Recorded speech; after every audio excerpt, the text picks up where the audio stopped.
Hello, welcome to episode 2. There's our blanket, excellent.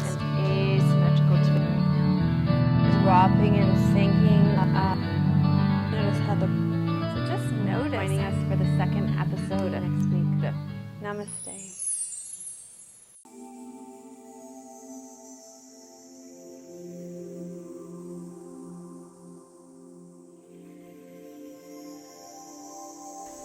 Hello and welcome to episode 35 of Namaste Yoga. I'm here with my friend Carrie and returnee to Namaste Yoga. And Carrie and I are flying solo today. We actually set everything up by ourselves. Our cameraman is stuck in traffic. It's a long weekend here in Canada and he couldn't get back here in time. So we're actually doing everything all by ourselves. Isn't that pretty incredible? Yeah. I couldn't have done it without Carrie. So I'm just feeling like really grateful and really pleased and proud of myself for getting everything set up. So yeah, that's where we're at. So today we're continuing our series of classes around the Yamas and the Niyamas. And we've done 2 classes already. We did a class, an episode, so we're on 35, 34. Episode 33, we started that series, the 10-class series on the Yamas and the Niyamas, with the first Yama, and they're the ethical principles for yoga. And the first series was on ahimsa, which is nonviolence or compassion and kindness. And then last week we did a class on satya, which is truthfulness. And then this week we're moving along to the third Yama, which is Asteya, and that means non-stealing. So do you want to have a lie down? You can do Shavasana, and you can all rest back in Shavasana, or you can do your Shavasana seated. It's totally up to you. So as you rest back, we're going to just tune in to Asteya and what it means for us. And I know the first time, actually I've read the Yamas and the Niyamas lots of times, and this one I always kind of just gloss over. I think, I don't steal, so I don't think there's a lot here for me. But I started to do a little more research when I was planning this class, and there's a lot of subtle forms of stealing that we do, that we all do. I'm guilty of as well throughout the day. So I just wanted to, it's just like nonviolence, right? Most of us, when we first hear that, we think, well, I'm not a violent person. And same thing, I don't steal. But there are these more subtle levels that we can work with these yamas for sure. So Nikolai Bachman, he points out that one of the things that we can watch if we want to cultivate Asteya is our conversations. And I know now that I've brought a lot of awareness to this, I'm totally aware of this, that when we interrupt in a conversation, we're stealing. We're stealing from that other person's opportunity to communicate themselves. He also talks about taking credit for somebody else's ideas or efforts, that being a form of stealing. And all week long as I've been practicing and teaching this in class, it's like everybody's like, oh yeah, they know that and recognize that from their work environments. It's a very common place where that happens, I think. Nichala Joy Devi, she talks about recognizing your timeliness. So when we're not on time for another person, that's stealing their time. And so just to watch for being on time. And then Michael Stone, he talks about the ways that we steal by taking up more space than we need, either physically or psychically. And I think especially as women, we put a lot of effort into not taking up too much space physically. But let's look at the broader picture of how much space we take up physically on the earth, on the planet, in terms of your footprint, your environmental footprint. So I think a lot of us do live in houses bigger than what we need. and we drive bigger cars than we need. We take up more space and we use more of the Earth's resources than we need. And I think this is a real cultural thing around Asteya, that we've been stealing from the Earth for a long time. And that is why we're out of balance so much right now. And we'll be talking about balance next week with Brahmacharya. And then the other way that Michael Stone talks about is taking up too much space psychically. And we've all been in relationships where there isn't a balance between the two. There isn't a give and take, where one person is taking up way more space psychically. And that can be really uncomfortable. You know, it just makes the person that isn't getting their space psychically want to retreat. So these are, you know, just some really good examples, I thought, of the way that we can practice Asteya in our day-to-day lives. So on the other end of the spectrum of Asteya, of not stealing or not taking from others, we find generosity. And this is the way we ultimately practice Asteya, is by being generous without expecting things in return. And again, I think a lot of us, especially women, again, we tend to be so much the caregivers in our culture that it can become difficult to be generous. And I think probably one of the things that you can possibly reflect on in your practice is, can I be generous with myself? Because when we're generous with ourselves, then our cup is overflowing, and it's easy. There's too much. It's easy to give. So Nichala Joy Devi, she translates this verse on Asteya as abiding in generosity and honesty, material and spiritual prosperity is bestowed. And I think that is such a great way of describing it. Now, I'm going to share a poem with you. It's from my most favorite book right now. It's called Love Poems from God, 12 Sacred Voices from the East and West by Daniel Ladinsky. And I think this poem really speaks to a really beautiful expression of Asteya, of generosity. It's called The Sun Never Says. Even after all this time, the sun never says to the earth, "You owe me." Look what happens with a love like that. It lights the whole world.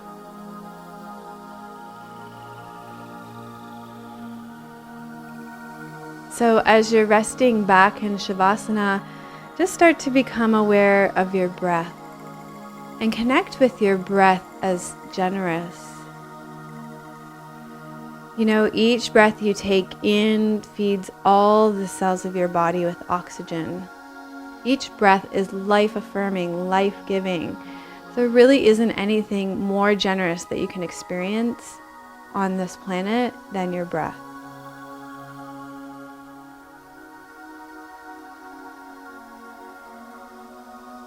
And each breath that you release takes toxins away from your body, and each breath that you let out of your body is a process of purification. So just that in itself is such a miracle. The way the breath nourishes the body and cleanses the body with every inhale and exhale. And perhaps you can start to tune into and feel that sense of generosity just as you're breathing.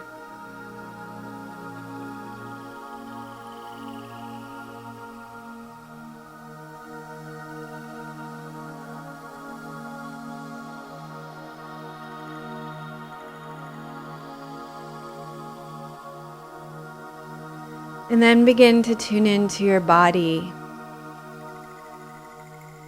and noticing where you feel that sensation of generosity in your body. If you had to locate it in your body, where would it be? And go to that place and really feel it. Maybe allow it to be exaggerated in your body. Feeling that generosity in your body.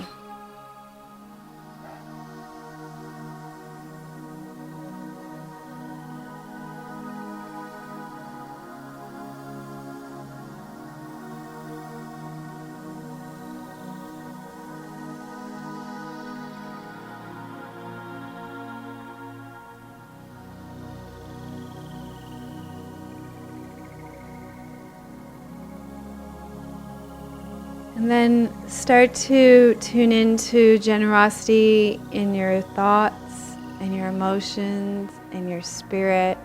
Just imagine all of those things becoming really generous. And begin to create some intention around how you would like to cultivate generosity in your practice today, in a way that would best serve you in your life right now.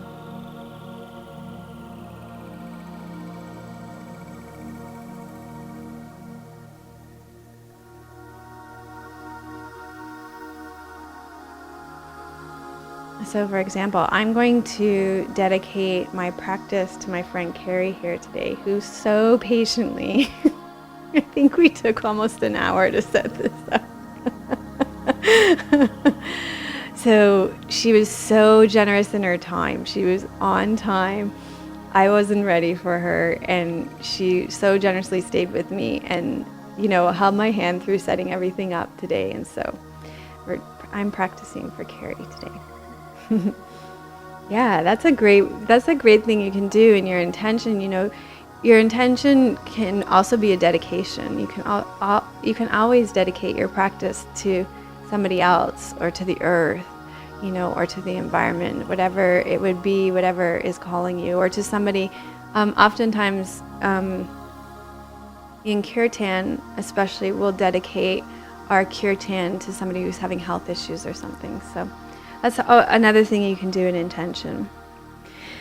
All right, so you can start to gently wiggle and stretch out a little bit. And we're going to stay lying on our backs.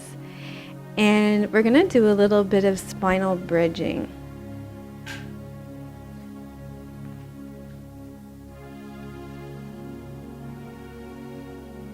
Okay. So, you're going to lie with your knees bent and your feet flat on the floor. And you're going to start by inhaling, and then exhaling. You're going to curl your tail under, and you're going to peel the spine off the ground. And I want you to just let it be comfortable. Don't make it have to be really big at the beginning. You'll inhale the top, and you'll exhale, and you'll roll back down. It'll be inhale, exhale, tail curls under, and then each time you do this, you're gonna just peel the spine maybe a little bit more, so it becomes a little bit more generous each time you do this. I'm pretty sure my head is cut off in this shot right now. So they're watching you.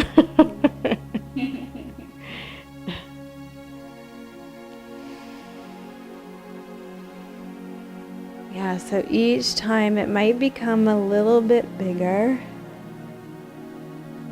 Just let it grow organically without needing it to be really big or forcing it to be really big. So even as we practice Asteya, we stay true to the previous two yamas we worked with being non-violent towards our bodies, so not being injurious in our practice.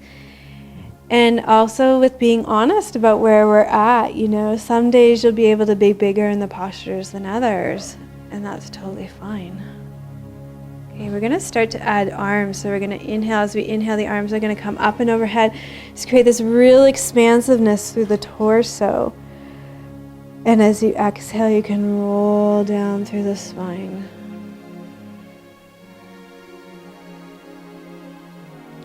So inhaling and rolling up.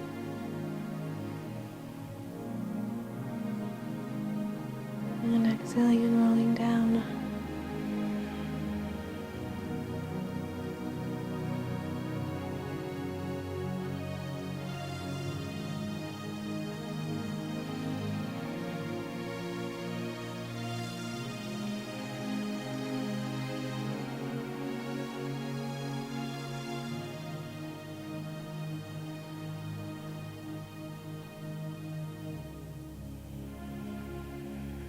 And the next time you roll down, we'll let that be complete for now and draw the knees into the chest.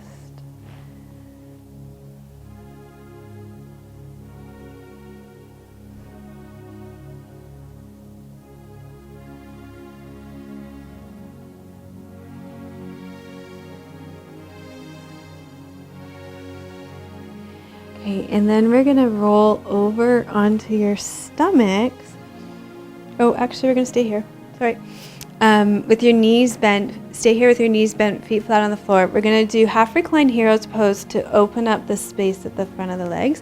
So you're gonna internally rotate the right leg and bring the right knee toward the ground. And since I don't think I'm even in shot anyway, we'll take a look at it on Carrie. So you can see here on Carrie, Carrie is such a great example of this, because see how the knee is a long ways from the ground? That's actually like really normal. It's not too normal. Some people will have knees that can go all the way to the ground, but it's not usual.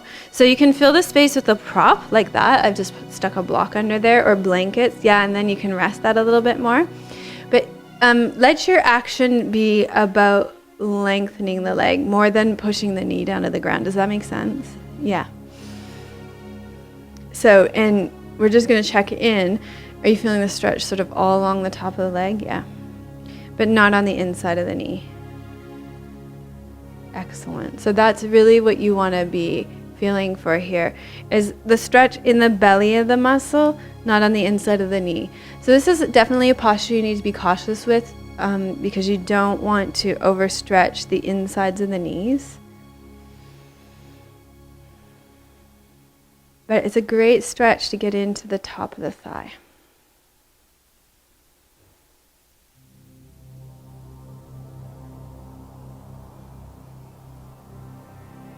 Okay, good. So you can release that, and we'll get you to do the other side, Carrie.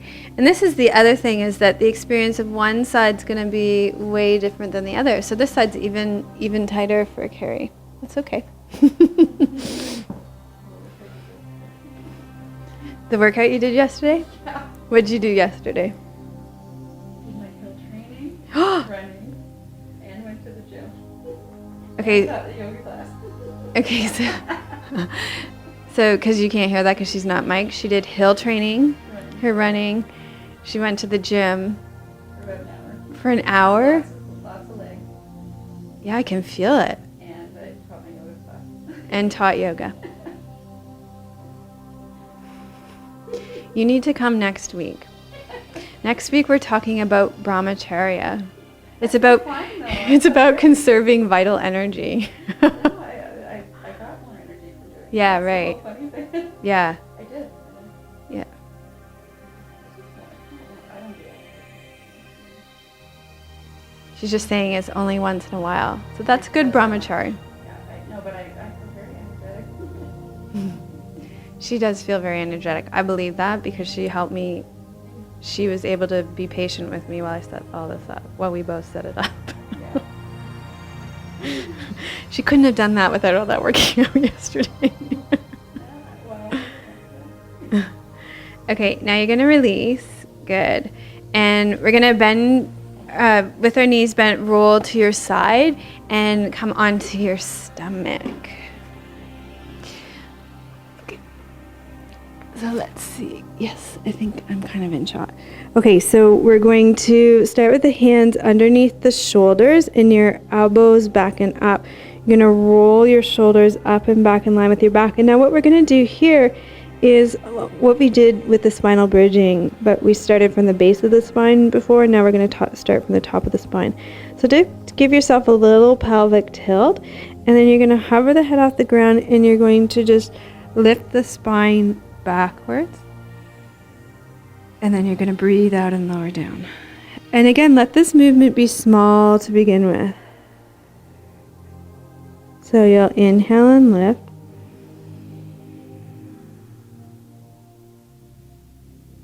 And exhale and lower down.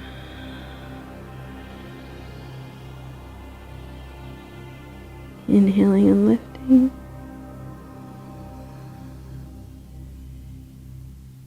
And exhaling and rolling down. And then maybe over the next few breaths, you can start to do a little push in the hands.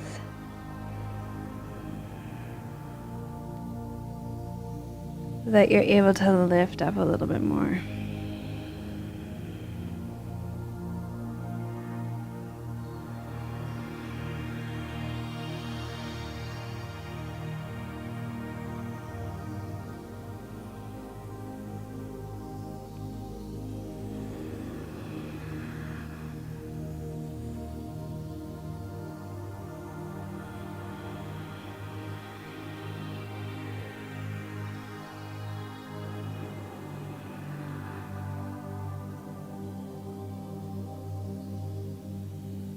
Yeah, don't you love how that just grows sort of gradually?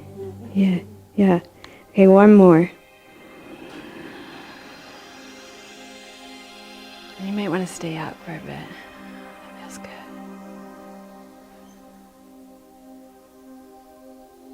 And then we're going to slowly lower down. And we'll push ourselves up and back, bringing our knees up underneath us. Sitting back on your heels to stretch, child's pose.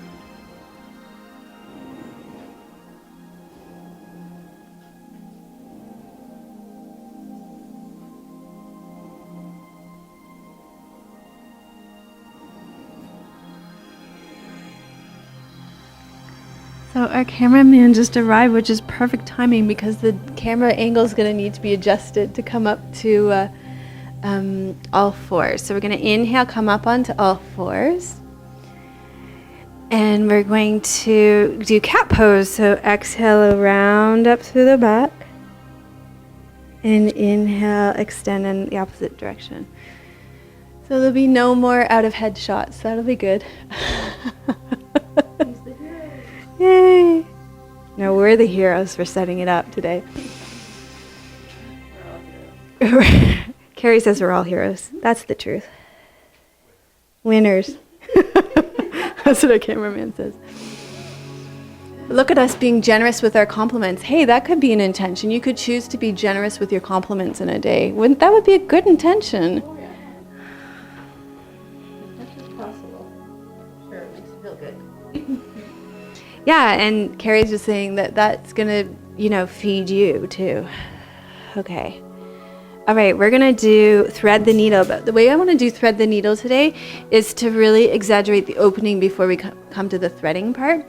So let's inhale and take the right arm up and open. And really open the right side of the heart here.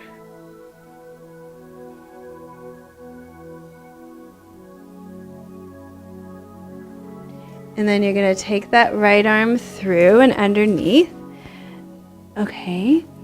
And then the option is going to be to place your hand on your sacrum at the back. Yeah.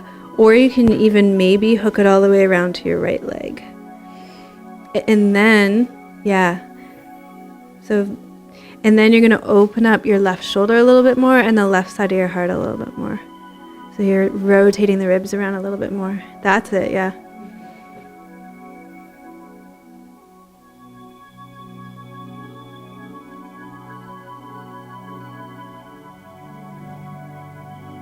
Yeah. So Carrie's saying sometimes she just puts the hand up, and that's great too. Do you find this one allows you to rotate your ribs maybe a little more? Oh, yeah. Yeah, that's why I chose this one. Yeah, because I'm really trying to create an opening through the left side here, through the heart. So opening the heart through twists, so that's why we're doing it that way. Okay, so let's come out. And when you come out, you can do cat pose here again, exhaling and rounding, and inhaling and extending. And feeling the effect of your yoga.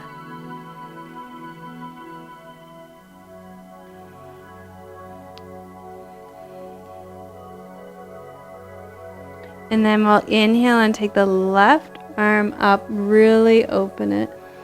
Really open the heart on the left side. And then we'll exhale, bring that left arm through, rest the left shoulder, left side of the head on the ground. And then the option of taking that right arm in behind, maybe hooking on the leg, opening that right shoulder up.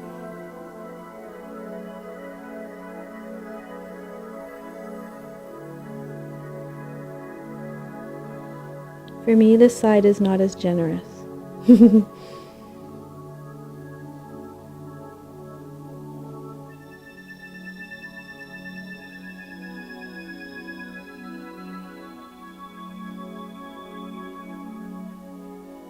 Okay, and then we'll untwist. And we're gonna do a lunge pose. So if you can walk your left leg through and bring the hands down to either side of your foot And then I want this movement to be pretty subtle. I want you to think about tucking the tail under and then just lifting from the sternum, the breastbone here. But keeping the chin tucked and the back of the neck long so that the movement is happening. It's a subtle movement, but did you feel the difference in your hips? Yeah.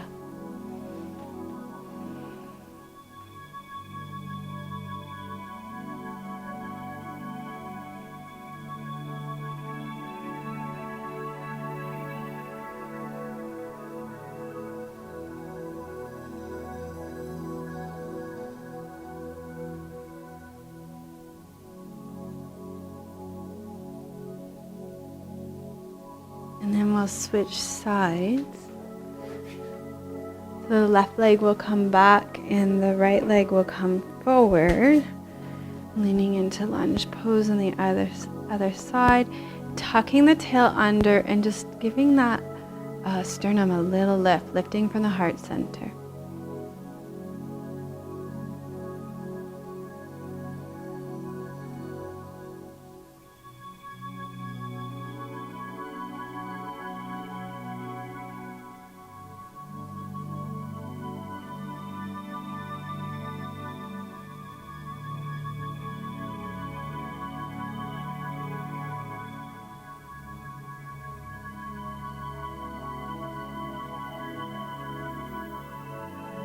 And then we'll shift that back. And we're actually going to stand on our knees on our mat now. So stand on our knees. And Ye carries a fitness instructor, so we'll mirror them. Let's take the right leg out to the side with your right toes pointing front. And you know what? I had one of those realizations this week of, my left hip always sits higher than my right hip. Does yours here too? A little bit, not much. So if it can't drop, you just actually need to lengthen that left leg out longer. And then it's actually quite a bit bigger stretch through the leg. So if the hips are really hiked, so see, this is what I would be sitting with a lot of times and trying to drop this way, but you can actually just level off the two hip bones by taking the leg out further. Let's inhale and take our arms straight overhead. And then exhale and side bend over that right leg. And you can lower that left arm down. Now, my hand always goes right at my knee, which is not where you want to put weight. So I'm going to lift it above my knee. And when you do that, you may be below the knee. When you do that, then I want you to think about opening up through that left shoulder. So you're opening the heart a little bit more.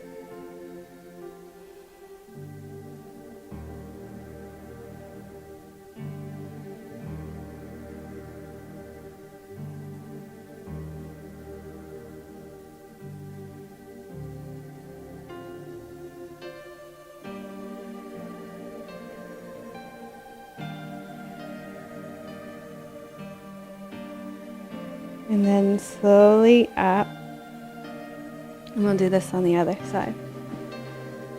Okay, so let's take the left leg out to the side now. So see, you can hear my hips are, maybe it's more exaggerated on this side. If your hips are up a little higher, you can just lengthen that leg out a little bit more. That allows you to drop them a little bit more. And do you feel that on your inner thigh then? Yeah. Okay. This is probably everybody else is going like, duh, but this was like a huge realization for me this week in my practice. Okay, so inhaling, reaching up. Exhaling and side bending over the left leg. Left arm comes down, right shoulder rotates open. And as you're holding this pose, just reflecting back and remembering your intention. And just checking in to see if you're cultivating your intention in your practice today.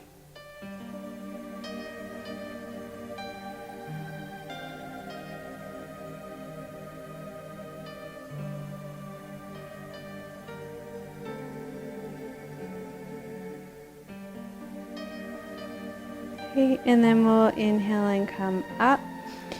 All right, I love this one. This is one of my favorites. I think you're going to like it too. I'm going to give an option though because it's quite weight bearing.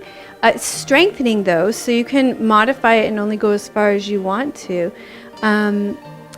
But let me give an option for people who it's too much weight bearing. So we're going to do down dog to up dog. But you could do cat, angry cat, to cobra instead. Okay? So, but what I would like to work with is another kind of spinal sequencing one, although cat to cobra is too, of coming into downward facing dog.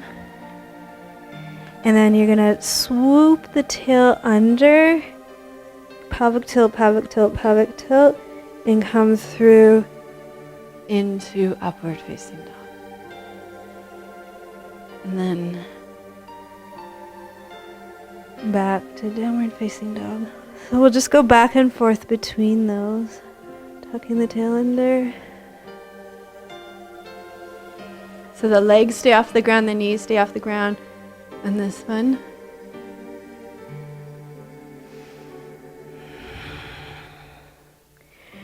And listening to your body and seeing what it needs today. So we've been talking a lot over the last couple of weeks about, are you the kind of person that wears yourself out in your practice? Or are you the kind of person that's a little lazy in your practice? So for some of you, to be generous with yourself would mean to stop earlier. And for some of you, to be generous with yourself would mean to do a few more. So you just notice what would be best for you. What's your truth today? In a way that is non-harming to your body. Okay, that's enough for me. Carrie can probably do 20 more, no problem.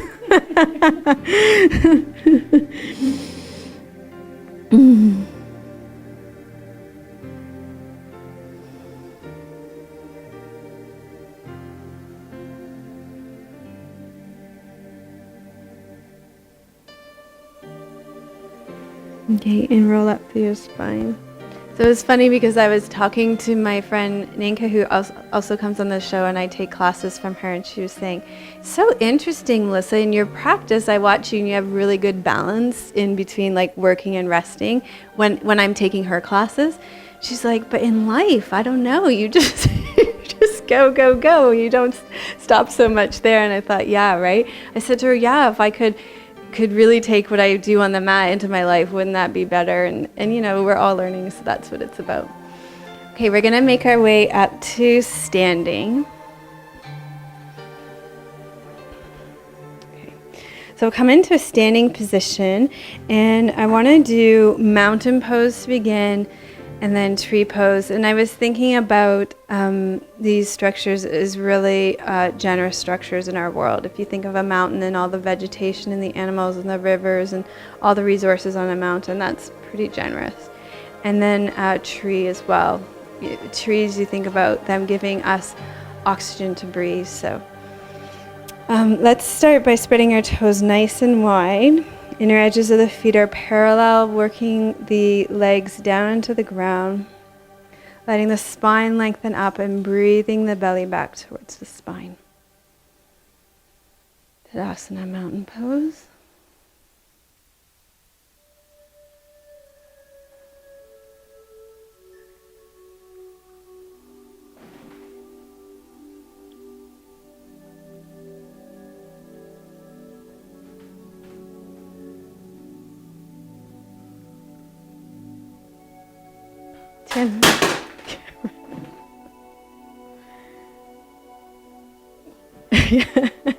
Okay, let's come into tree pose now.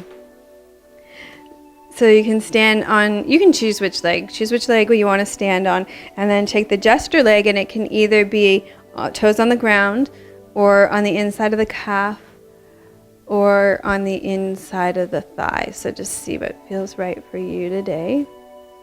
Sometimes it can depend on what yoga pants you have on too. Some stick better than others. Hands at the heart. And then the arms are going to come up and overhead.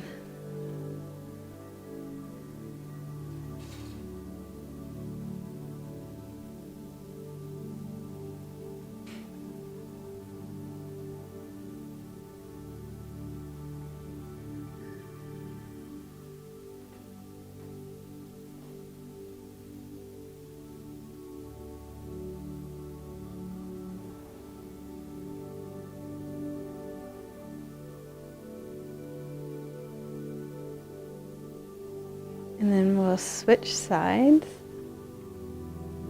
So standing on the other foot, shifting the weight, toes can stay on the ground or up to the inside of the calf or up to the inside of the thigh, your choice. And start at the heart.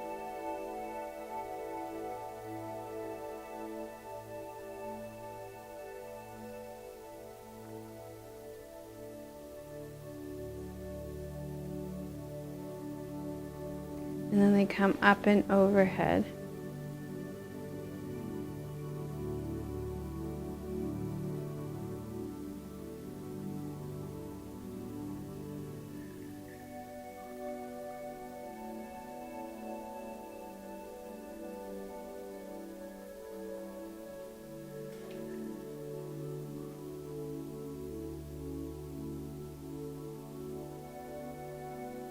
Great, and then you can slowly release that. And we're gonna do cow's face arms. So let's start with the left arm, and you're gonna internally rotate the left arm and then bring the left arm up your back. And then the right hand will come up and over to meet it, and maybe the fingers will touch. And if they don't, then you can use a strap. I'm just going to get, do you need one for that side?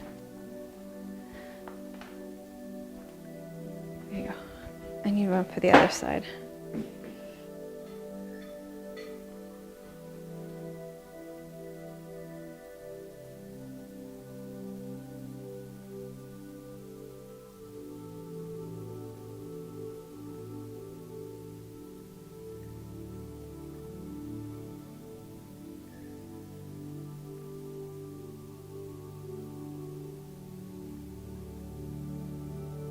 And then you can slowly release that. And we'll do it on the other side. So internally rotate that right arm, bring the right arm up the back. And then the left arm comes up and over to meet it. And if you're using the strap, you can just start to work the hands together on the strap.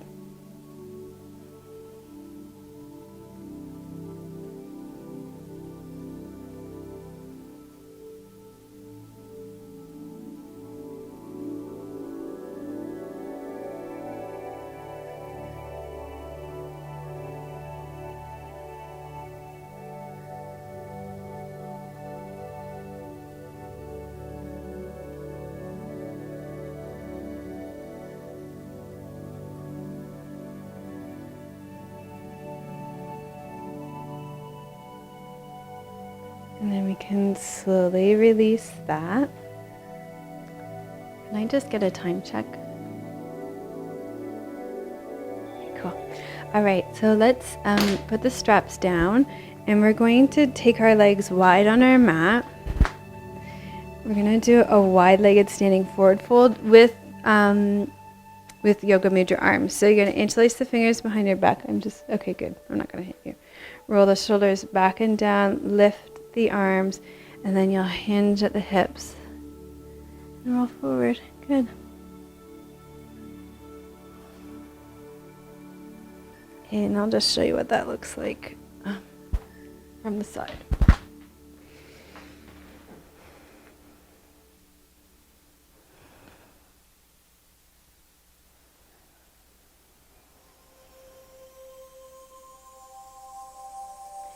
And actually, Carrie and I'm not really sure about myself, but I think our arms lift sort of maybe a little higher than the average person's.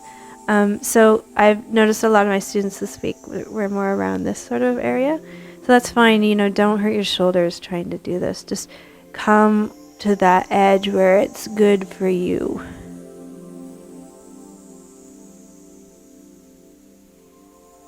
You feeling your legs, Carrie? Mm-hmm. Carrie's thinking my shoulders are the least of my troubles right now, right? After all that working out yesterday. Mm. Yeah. Okay, and then slowly up. Whew. Okay, roll those shoulders back and down. All right. Okay, I wanted to work with wheel pose again this week, but I'm going to give you some options for at home because this is one of those poses that unless you've worked with a teacher on it, I'm not too comfortable with you guys practicing it on your own. I always want to make sure you're being safe, and so make that your first priority, and I'm going to give you an option for a version that you can do without a teacher. If you've worked this pose with a teacher already and you already do this pose, then you can continue to do this pose with us. We're going to do wheel pose, and I'm glad you're here because Carrie happens to be able to do this pose. And you know what? All this week, all my students have been able to do this pose with a double teacher assist, with 2 teachers assisting. So it is really great to do this pose in a context of a class. But let me show you an option first, and we'll be starting from here anyway. Would be to work with bridge pose. Oh, and the stability ball. Like Carrie likes to get us on the stability ball, which is so smart. You can do this on the stability ball, where you sit on the ball and then roll backwards over the ball too. That's a good option too. So you can continue with bridge, but you could let the bridge be a little bit bigger by rolling the shoulders under and lifting the chest more. So that could be a good option to start in doing the interlace of the fingers behind the chest thing. That's a great place to work with this. Okay. Now, I know you like to do this by yourself, right? The pose, wheel? Yeah, she does. She doesn't like it. At least twice a week. Yeah. Okay, so can I talk you through it even though I'll let you do it by yourself? Sure. Okay. So Carrie's going to demonstrate coming into wheel pose. So you start in bridge pose, and one thing that I would like Carrie, because she's experienced with this, do you want to work with it a little bit today? Sure. Yeah. So see how her knees are kind of wide here? I'm going to give you a block to put between your knees, okay? This is a great way to work with it. So you bring your feet in too. Yeah. Okay. This is a great way to work with good alignment through the legs here. You can also use a strap and tie your legs too, which is, it's actually a little easier than holding onto the block because you can push out into the strap. But if you push out into the block, you lose it. The block drops. If the block drops, that's fine. You let the block drop, okay? Okay, so bring your hands up and over with your fingers pointing towards the shoulders, so don't go yet. Tim, can you get this on the, can you get her hands, the position of the hands? Yeah, that's the position of the hands, and you can also see that her elbows are in pretty nice and tight there, yeah. Okay, so you're going to start with, can you come to bridge first and then wheel? Yeah, you're going to start by coming to bridge, and you'll breathe in here. And breathe out here. And then you'll take a big breath in. Big breath out. Push through the feet. Let the feet be the place where it happens. And up she comes. Yeah. How is that with the block? It's more challenging. Yeah. Do you want to let it go? Okay. Yeah. There you're able to open them a little more. Actually, that creates a little more comfort for you. Yeah. Oh, I love how you even bob your head around there.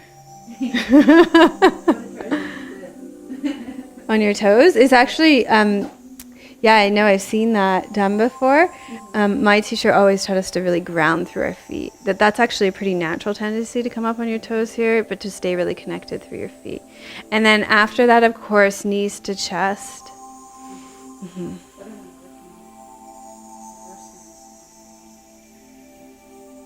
Oh, do you? Do you want to try it now? Okay, if you want to. Yeah, yeah. Or you can help me with it because I like doing that version. Do you want to help me with it? And then we can... Okay, so we're going to demonstrate another version of coming into this pose. Yeah, we got time. So I can talk you through assisting me in it, and then we can do it. This one involves using the wall, and the nice thing about it is that you don't have to come all the way in. You can kind of stop at any point. So let's stand up. Yeah. So you'll want your mat perpendicular to the wall. this a good spot for the mat, for the camera? Okay. So you're probably gonna, let me show you here. You're gonna hold my pelvis like this as I walk down, okay? All right, so you're gonna be in front of me. So it's not the best for camera angle, to be sure. Yeah. Okay, so what we're gonna do is we're gonna inhale, we're gonna reach up and over onto the wall, and then the person on the wall can just start walking the feet away from the wall and walking down the wall. This is actually my preferred way of coming into it. Yeah, beautiful assist, Gary. Yeah.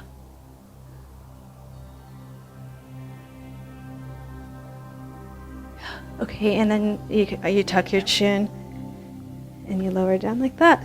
Yeah. I'll need help though. Well, so let me demonstrate without help as a way to come into this pose, because I think this is actually a really great way of working with it at home, because you can stop at any point, right? We show going all the way down, but you can, so you want to be closer. So I'm going to lift up and over. Okay, so say I get to here, and that's like, whoa, enough. And you just come back up. You want to try it that way today? Okay. Okay, you don't have to come all the way down, but. Okay. So up and over, yeah. Okay, so just start to walk your feet out. Okay, walk your feet out more though. Yeah, yeah. Okay, now you're walking down the wall.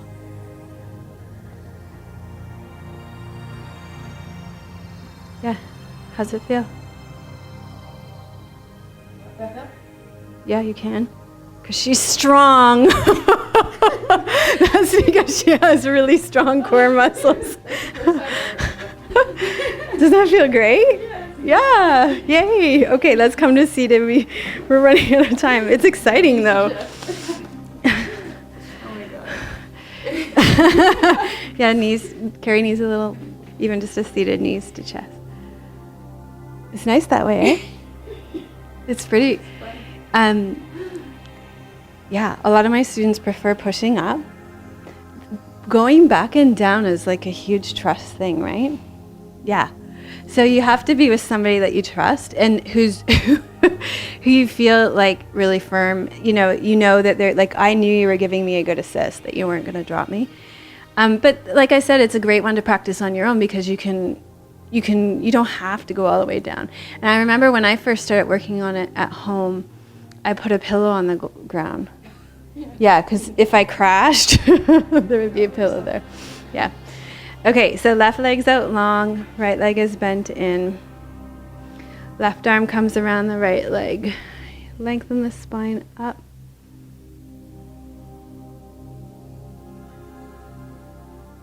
Were you on the yoga retreat where we were doing handstand and then dropping into wheel from handstand? No. That's really nice. It's actually a lovely way into it because you're in handstand and one person's supporting you in handstand and then the other teacher is lengthening your legs away. It creates a really beautiful long wheel.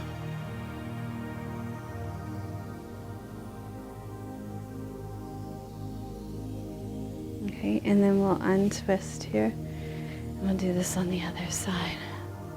So the left leg will come in. Wrap the right arm around the left leg and turn toward it. Lift the spine up nice and tall.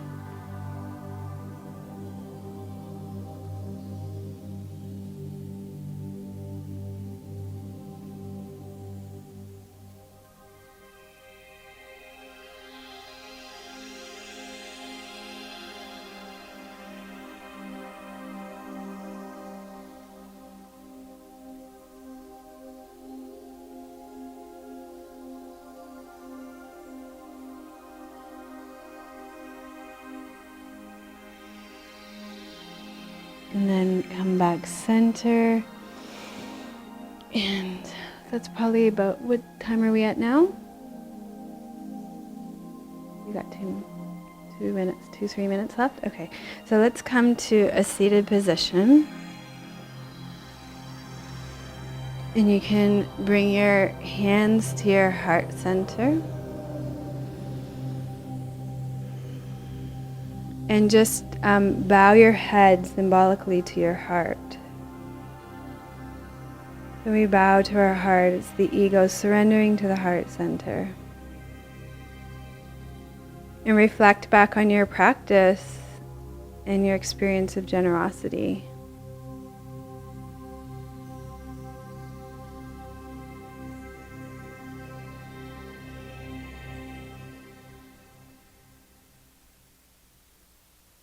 Notice what stands out for you as most significant.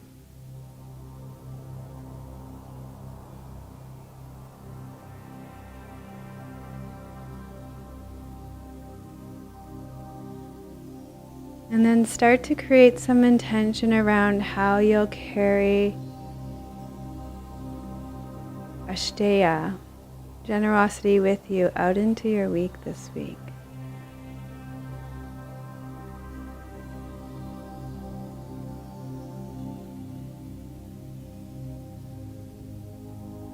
Let it be a small thing.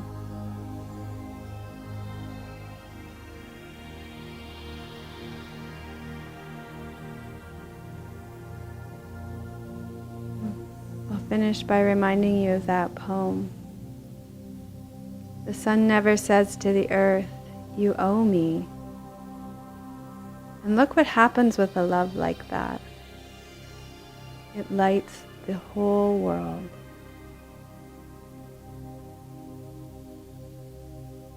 I bow to the light in you. Namaste.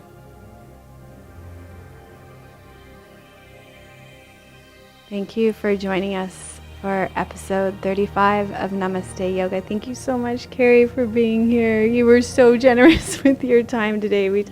I used about double her time today.